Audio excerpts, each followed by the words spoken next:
Hello everyone, I have a quick message to the intuitive service workers out there.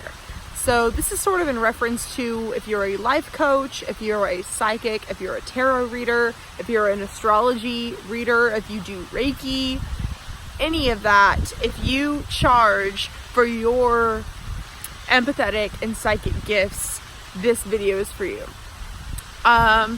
This is sort of in response to some things I've seen on Twitter and Facebook groups that I'm a part of. I've seen a few of these things happen, and I keep having the same thought that I don't feel like anyone's saying, and so I just felt the need to say it. This is going to be a pretty brief video, but if you're interested in these sort of topics, let me know. Everybody has the ability to be empathetic and to be psychic. It's the same as intellect. But the problem is, a lot of people, because we aren't taught these things in schools, when they feel like they have this natural ability, either in their empathy or in their intuition, they can there's an ego that can happen where maybe these people were told to hide their gifts from society most of their life, so that whenever they do decide to step into those gifts, they can have sort of an ego about them where they do embrace those gifts or whatever, but they get very defensive at anybody who even seems to be questioning their gifts.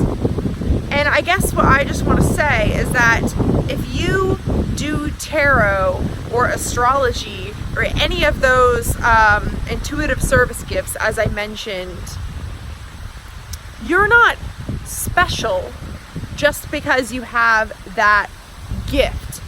Well, everybody is special, but by that logic, nobody is special. Everybody has a gift to share.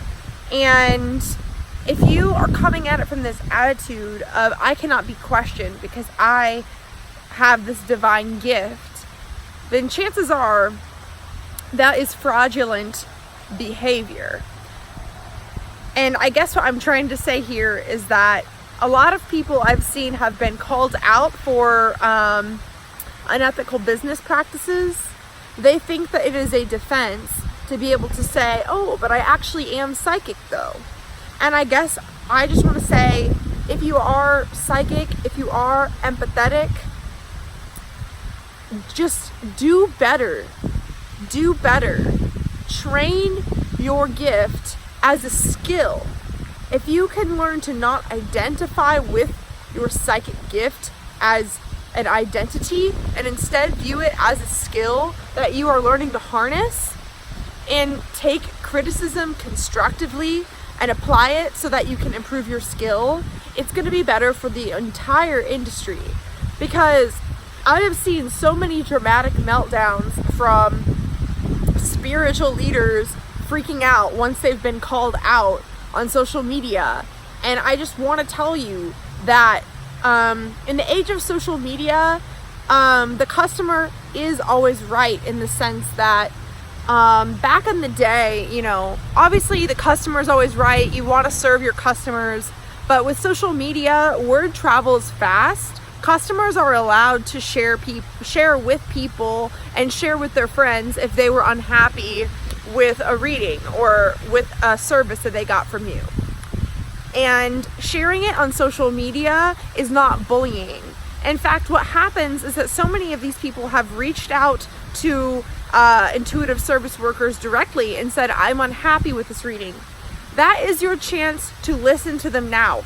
Nobody is out to get you. If somebody bought something from you, then at one point in time, they were your fan and they wanted you to succeed. And if you see your customers as people that want you to succeed and as teachers, so you should be learning from them so that you know how to better serve.